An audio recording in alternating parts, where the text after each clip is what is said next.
Mike, 1, 2, 3, 4. Hello, Captain here. Dans la super montagne, forêt, etc.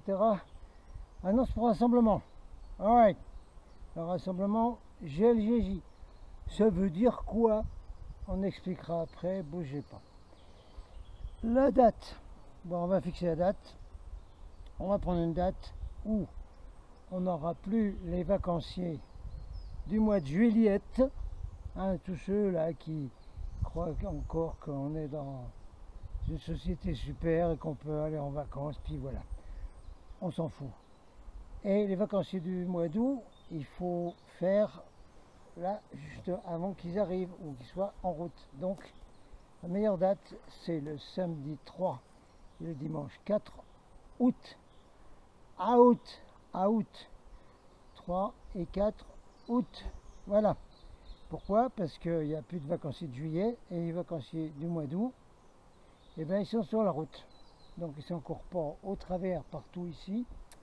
Donc on sera tranquille et on aura le refuge pour nous et toute cette forêt ici.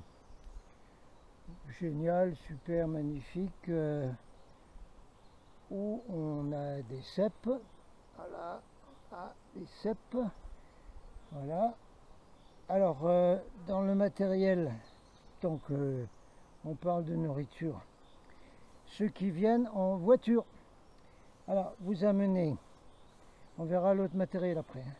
Vous amenez pour la cuisine, vous amenez de l'huile d'olive. Parce que le détroit d'Ormuz soit fermé ou pas, l'huile d'olive est à un prix de dingue.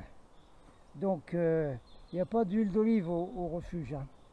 Alors, il faut amener de l'huile d'olive, ceux qui viennent en voiture, pour qu'on puisse faire des bons plats avec les cèpes qui poussent ici. Voilà.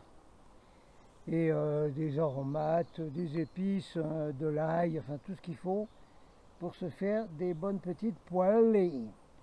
Il y a des assiettes, il y a des fourchettes. Les poêles, il y en a une. Bon, si quelqu'un veut amener une grande poêle, ce sera bien aussi. On cuisine dans la cheminée, parce que interdit de faire du feu dehors, logiquement, évidemment. Alors, pour le reste du matos, alors, ceux qui viennent en voiture ou ceux qui viennent en train, c'est pareil, hein, et qui veulent camper, vous amenez la tente, le matelas gonflable, un sac de couchage. Parce qu'ici on est quand même entre 1005 et 1006. Donc la nuit c'est bien frais. On ne souffre pas de la canicule ici, ça va très très bien. Alors même si vous venez en train avec un sac à dos, ben, vous amenez la tente, une ou deux personnes et ce que je viens de décrire. D'accord? Ensuite, dans le refuge, on peut dormir 3 personnes. Sur des lits, quoi. Il y a des lits, hein, en matelas par terre et 2 beaux lits, voilà. Avec des matelas, il y a tout ce qu'il faut. Alors, pour ceux qui n'ont pas de tente ou qui ne veulent pas être sous la tente, eh ben, vous réservez un des 3 lits. Voilà, ce sera encore le mieux comme ça. Hein. Vous m'écrivez et vous me dites, oui, non, mais moi, voilà, le dos et tout, si je pouvais dormir sur un matelas, tout ça. Oui, d'accord. Alors, je vous réserve l'intérieur du refuge pour ceux-là.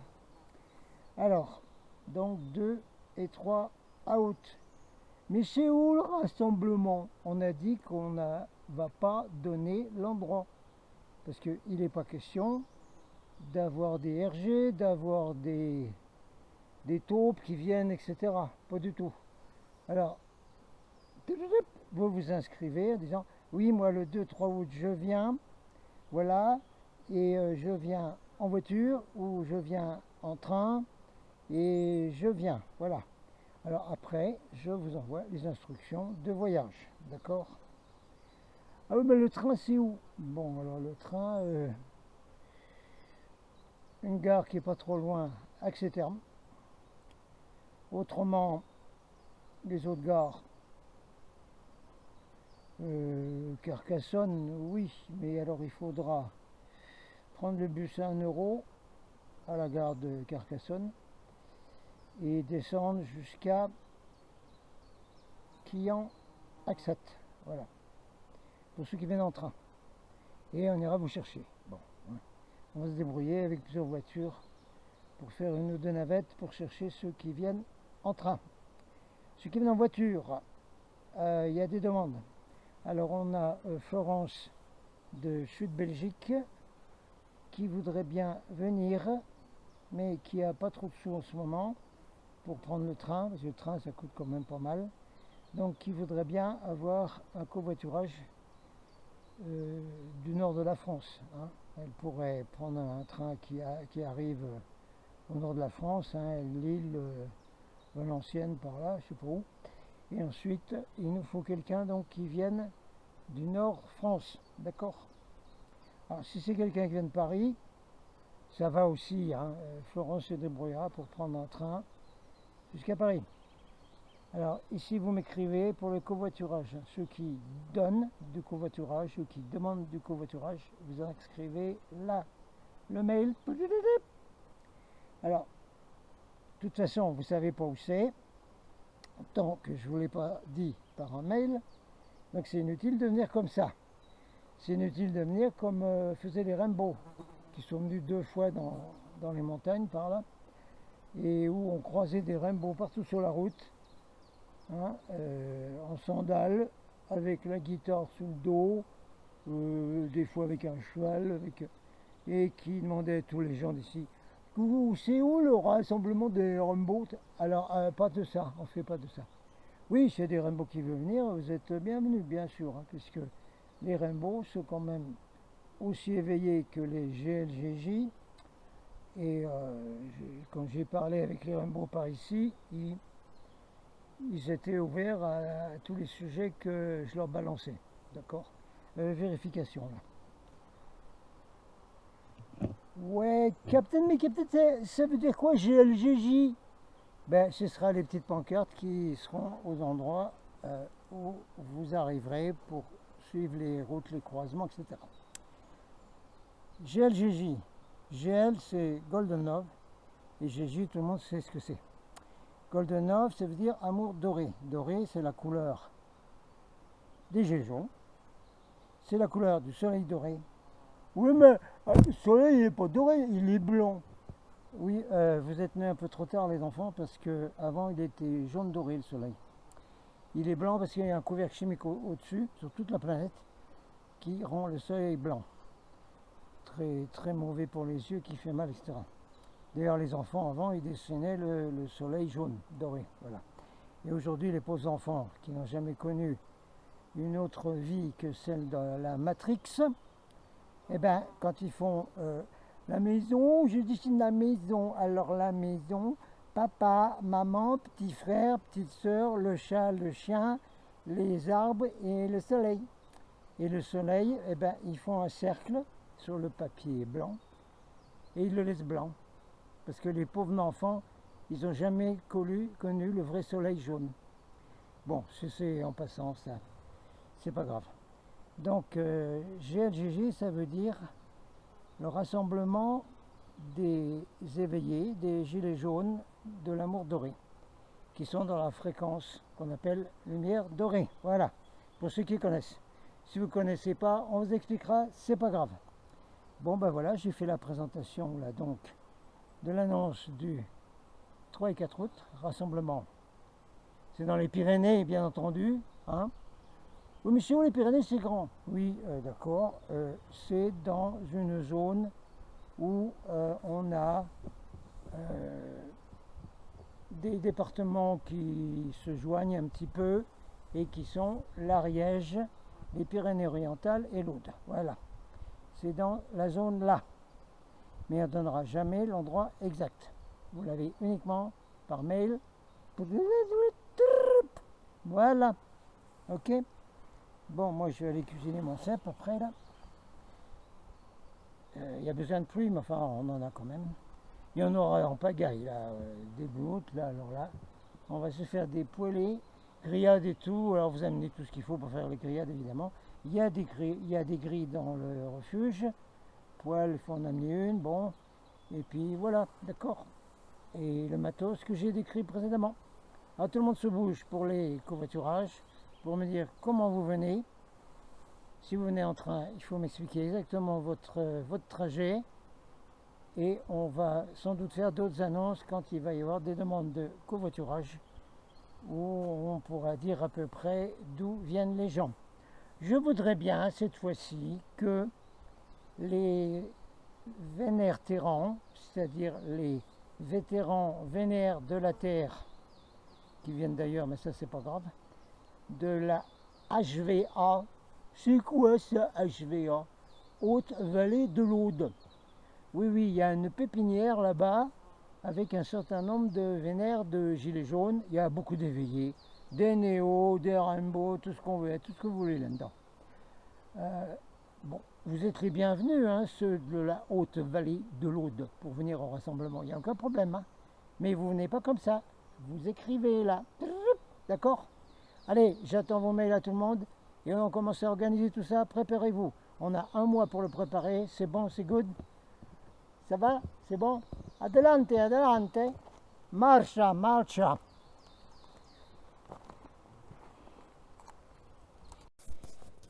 Bon, allons-y. Je crois qu'il faut recommencer. Là, il y a eu un schmilblick. Alors, c'est une idée des vénértérans.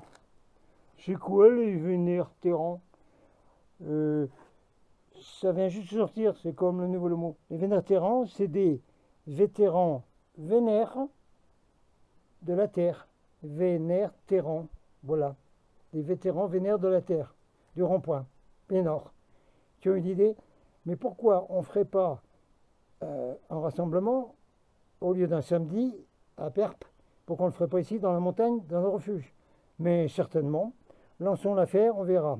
Alors ceux que ça intéresse, vous m'écrivez là, je vous mets mon mail, parce que bien entendu, on ne va pas dire où c'est, évidemment. Et il faut s'inscrire.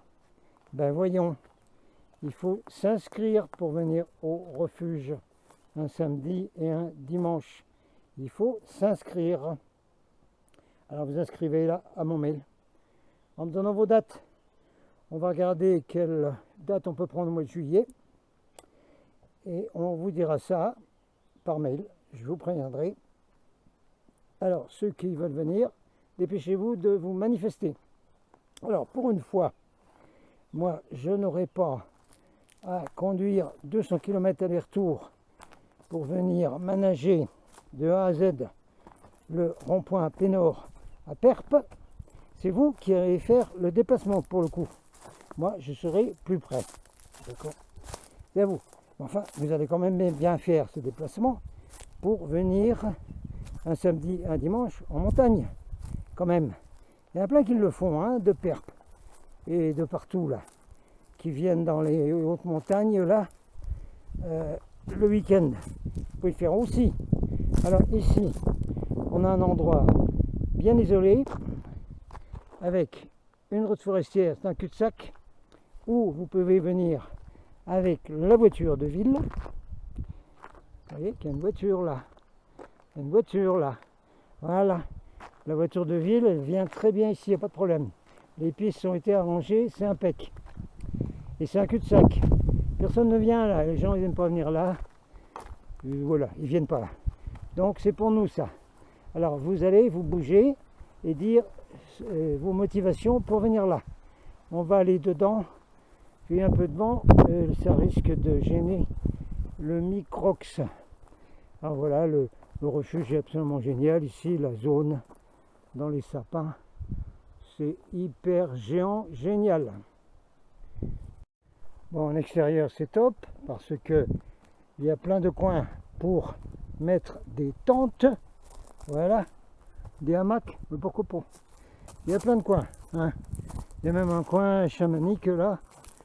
Hyper bien pour mettre des tentes partout. Et dedans, on peut dormir aussi, bien entendu. On vous montre ça, ne bougez pas, vous allez voir ça.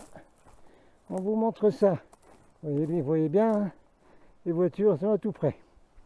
Voilà. Ah, il y a un truc, hein, attention, que je dis tout de suite. Il n'y aura pas de drapeau jaune ici, comme à Perpes. On ne les met pas. Et on ne met pas le gilet non plus. On vient ici, incognito. Terra incognita, d'accord? Il y a des raisons pour ça. C'est tout, c'est pas la peine de se faire repérer. Ce sera très bien comme ça. De toute façon, c'est pour être ensemble. Alors, on fera une agora, évidemment. Hein. Attendez, je rentre dans le refuge parce que là, il y a un peu de vent dehors. Alors, ici, regardons un peu. Il y a de quoi dormir avec des matelas mousse, des matelas pour mettre par terre, la table pour manger, la cuisine. Moi, j'ai tout amené ici pour la cuisine. Voilà.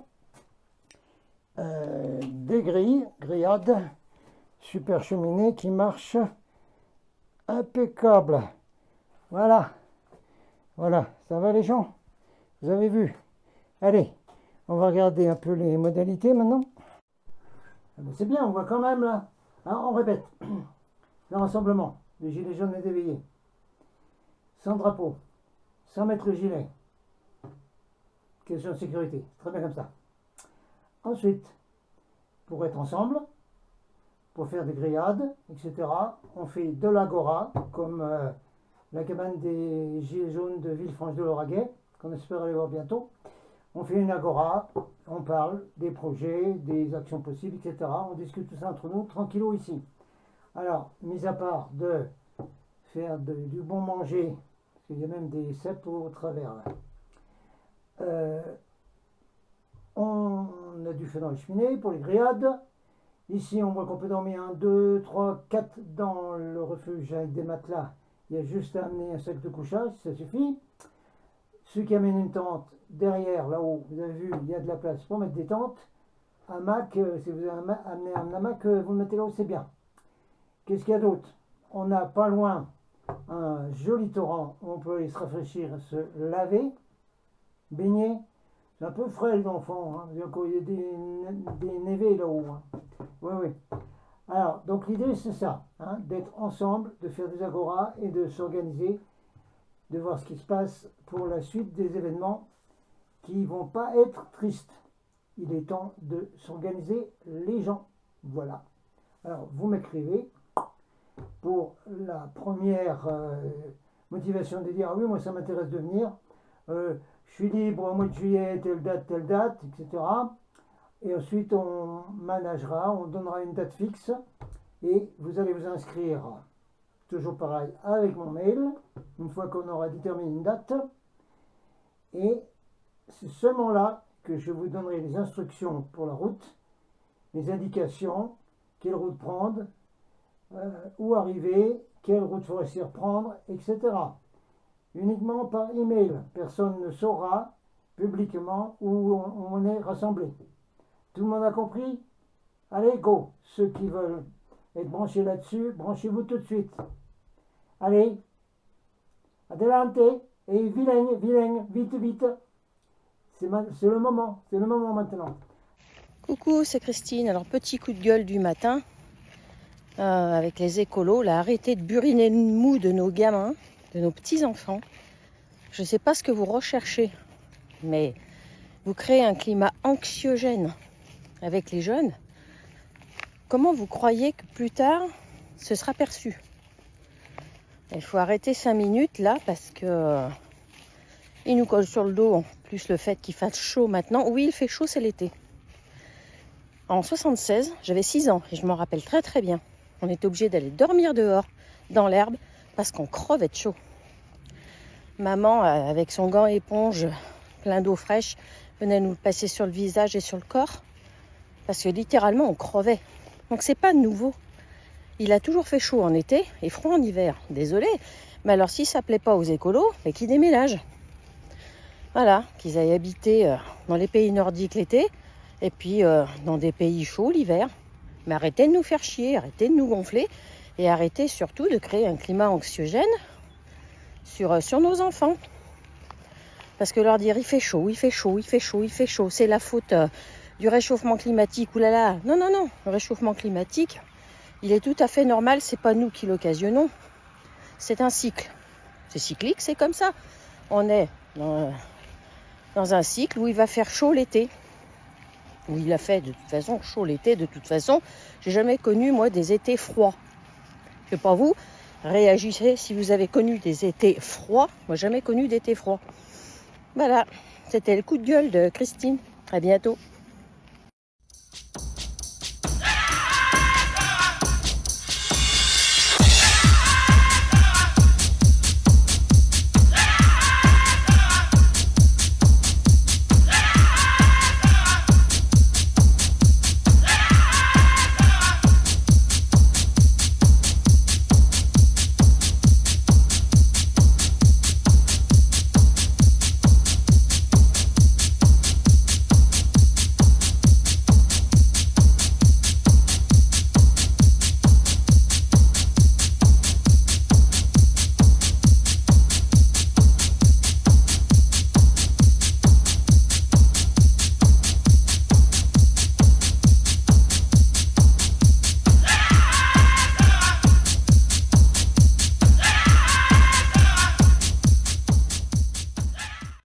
Et en plus, ce qu'on voit dans le ciel, c'est exactement ce qui est marqué dans les brevets. Quand on regarde les brevets qui ont été déposés à ce moment-là, c'est exactement ce qu'ils nous disent dans les brevets, dans les effets des brevets, dans ce qui va se passer.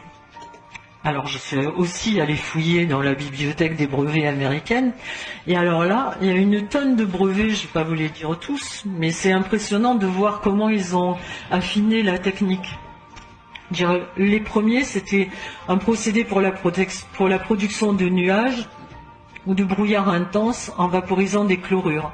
Ensuite, il y a eu un appareil pour disséminer des matériaux en poudre à partir d'avions, méthode pour provoquer des précipitations, moyen de communiquer à travers une couche de gaz ionisé, appareil de méthode pour produire dans la couche d'ozone un nuage artificiel d'ions ayant une densité d'électrons suffisante pour refléter les ondes électromagnétiques, dispositif pour disséminer par des techniques d'épandage des agents chimiques biologiquement actifs tels que pesticides, régulateurs de croissance, vaccins. D'ailleurs, il y a eu un épandage de vaccins en Australie comme ça, pulvérisé sur les gens sans qu'ils le sachent. En 1958, il y a eu le capitaine Orville, qui était le conseiller en chef de la Maison Blanche, qui a reconnu, concernant les modifications climatiques, que l'armée étudiait les façons de manipuler les charges de la Terre et du ciel pour influer sur le climat grâce à des rayons électroniques pour ioniser et désioniser l'atmosphère. Il y a le professeur Gordon MacDonald, dont je vous parlerai plus tout à l'heure, du comité de conseil en sciences du président. En 68, il a écrit un chapitre d'un livre de Nigel Calder qui s'appelait Unless Peace Comes. Et le chapitre qu'il a écrit s'appelait How to Wreck the Environment, comment détruire l'environnement. Il y décrivait les applications militaires de la modification du climat, j'ouvre les guillemets, avec les techniques pour épuiser la couche d'ozone au-dessus de l'ennemi, produire des tremblements de terre, actionner des vagues des océans et se servir des champs magnétiques terrestres pour manipuler les ondes du cerveau humain. Par ça, c'est anodin, quoi.